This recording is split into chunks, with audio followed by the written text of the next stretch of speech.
why do some, whether it be Republican or Democrats, assume that being accepting of other people's lifestyle necessarily means that you're just out there to create some sort of a liberal world? I mean, you're fiscally very conservative, aren't you? I would say so. Yeah. I think I have a great deal of respect for Ray and the work that he and his group in the Republican Party have done, because frankly, half the battle is showing up, and Ray represents a faction of the party that shows up, and they work hard and they're dedicated to displacing the status quo government we have in Rhode Island. So if you're looking for what we have in common, that's it right there. We come from a fiscally conservative-oriented point of view. We're willing to do the work to change the type of government we have in Rhode Island. Where I would take issue with his statements really, would be the premise that supporting same-sex marriage means you don't support traditional marriage. I'm in a traditional marriage. I work very hard at it every day to live up to it, and that is, that's a perspective that a lot of people have. They want government to meet its basic functions in a competent way and allow them to the freedom to proceed through life in the way that fulfills them the most. And for most of us, it's finding a spouse of the opposite sex and having a family. But there's a sizable percentage of citizens who should have full access to all the panoply of rights and opportunities of this country to live their life as they see fit without impacting others in a negative way.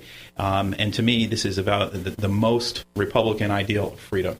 And I think when you can separate your personal conscience, your personal religious beliefs from sort of universality of what the Constitution means to all Americans, it's going to lead to a far more inclusive party. It's going to lead to this consistent application of conservative principles across social and fiscal issues. And I think it'll only strengthen us. Super. Now, there's that elephant issue in the room. Can we go down that road? Dun, dun, dun. The raffle. Oh, the gun raffle. Oh, my God. Sure. Okay. Oh, my God. Help me through this, because I want to use this show as a forum just to clear once. Because, again, I mean, we're not here to... We don't always just say we're in lockstep with every person who comes in the room, but this room represents three different distinct set of group values, and I think we're all sort of on the same page of this. So if I can just focus on what I call realpolitik as well as the other issues associated with it. A little background. I mean, everybody who's got a pulse in Rhode Island at this point is familiar with what happened a few weeks ago. But if you look at the background, going into the situation, the Democratic Party, by local standards, was in seeming some level of disarray. Okay, you had Mayor Taveras was really under assault from, ironically, the minority community for what a lot of people picture as a racially motivated pool closing. Fairly or unfairly, my contacts within that community tell me that that's how they're seeing it. They're seeing it across a racial divide. Ms. Raimondi is under assault from all sorts of sources, allegedly from the financial community, although some dispute that, over, and we're going to stress on this later on, not on pension reform per se, but how she's handling the investments of the state. Although some are using that as a way to attack her back door for pension reform. Is that correct? Like a Trojan horse. Sure. Exactly, okay? So she is all over that. At the same time, and by the way, we're not afraid to mention other radio shows here. So I'm listening and starting to sense your build-up as an outsider, because I'm not involved in the political parties here, your build-up to running for Attorney General. And again, I have to applaud, it was sort of a gradual build-up, a gradual groundswell of issues. You've been very overt about 38, what we call here 38 Special. We'll discuss that in depth. And then also, at the same time, we've got an Attorney General in the state who, again, last seen on a milk carton in Shaw's. Okay. All right. You've got all that sort of mix of going on. Then you get on Dan York's show, and I happen to be driving. I heard the entire interview live. And it was a great interview because, and we want to give you plenty of time to do this. That's why we want to get this out of the way. You focused on the positives of what you're going to do as Attorney General, what you see as your mission. It's wow. And I'm like sitting back as someone who observes campaigns. I'm 52. I've been following politics for 50 years. All right. I grew up in a political family. I'm saying, wow, this is pretty slick. I mean, this is, issues oriented, but at the same time, on message, on target, leading up to the crescendo. And then what happens? Somebody let a skunk loose in the orchestra, I guess. The party decided to host a fundraiser, Second Amendment rally, and really where it generated some controversy was a raffle that was the fundraising mechanism of the event. I and a number of people objected to the top prize in the raffle, which was the Smith & Wesson model of an AR-15 semi-automatic rifle. Just felt it was absolutely the wrong image to be attaching to our party, so close to so many mass shootings that have gotten the public and political spheres churning on the issue of Second Amendment, and obviously led to a raft of gun control proposals last year. When I realized that this AR-15, it was pretty clear to me, what it was going on. On one hand, it was an absolutely legitimate attempt to raise money. And the other, you can't deny it's a little bit of sticking your thumb in the eye of political correctness. My biggest fear. You think? My God. My biggest fear for the people that took that approach is that for the sake of a short-term gratification and about $14,000 in funds raised, you've really undermined your Second Amendment arguments. As the only Republican on the Senate Judiciary Committee, I am the person sitting at the gate when the gun control advocates come to the legislature with their proposals for firearms laws, whether they be sound or unsound. I'm one of the few people that is in a position to provide a thoughtful review and a check on simple emotional reaction in how our laws are created.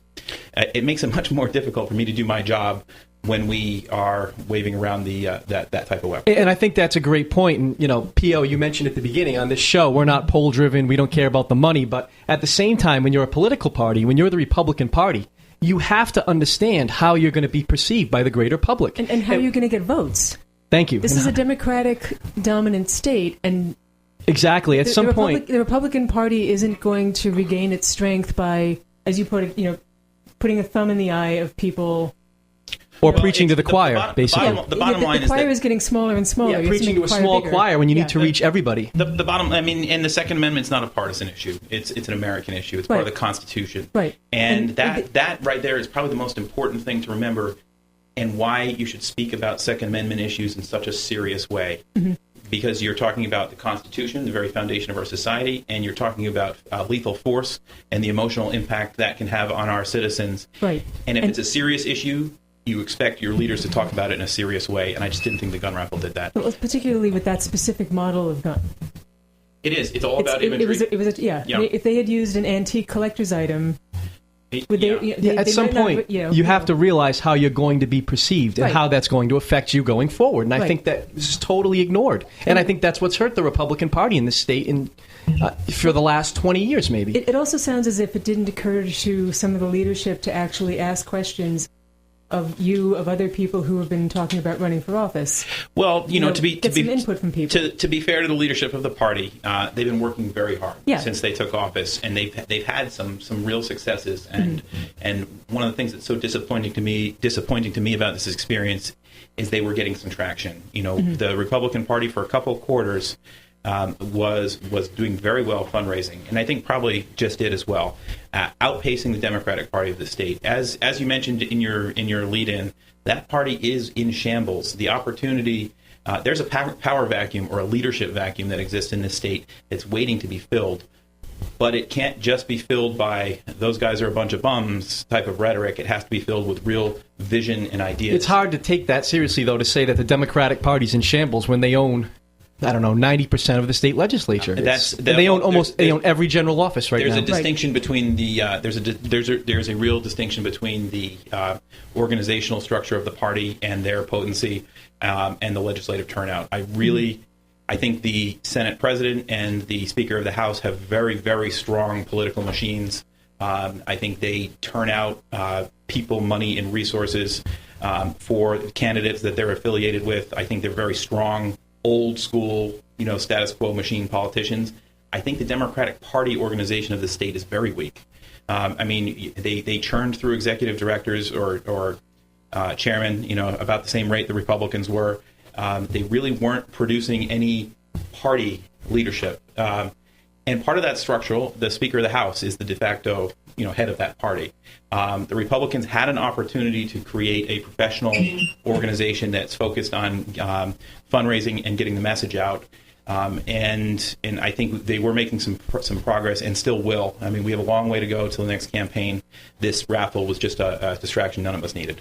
Tough to argue at that point, although I disagree with some of the way you characterize the Democratic Party. When you hold every general office and you hold 90% of the legislative bodies, it's hard to say that they're in disarray or that they're having problems. Well, I mean, there's multiple Democratic parties, though. The problem is, I think there's multiple Democratic parties within the Democratic Party. Right. I don't know. They're always on the same page when it comes down to it. When it comes down to election day, they're much better. They deliver. Talking well, as far as getting elected, they do, because their quote brand is stronger right now in the state than Republican Party members. Absolutely, and I don't think the gun raffle helped at all. Well, yeah. People need an affirmative reason to switch parties for an election, not a negative reason. I've stood in front of the Republican Party before, and I've told them on other issues and said, and I believe this, I believe that I could convince 8 out of 10 Rhode Islanders that I speak to that the Democratic Party and its politicians have driven this state right into the ground. Mm-hmm.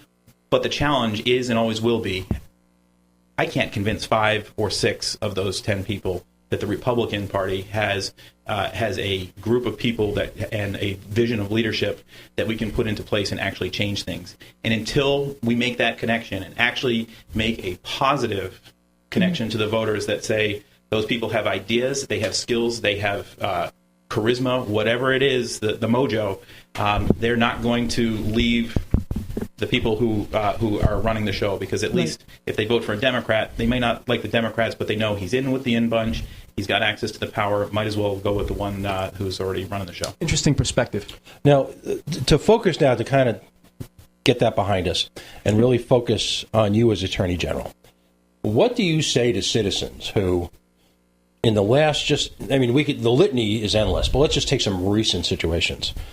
The landfill, 38 special. The University of Rhode Island's little fiasco that seemed to have disappeared into air over the international sports, whatever they call it. $5 million up in smoke. Up in smoke.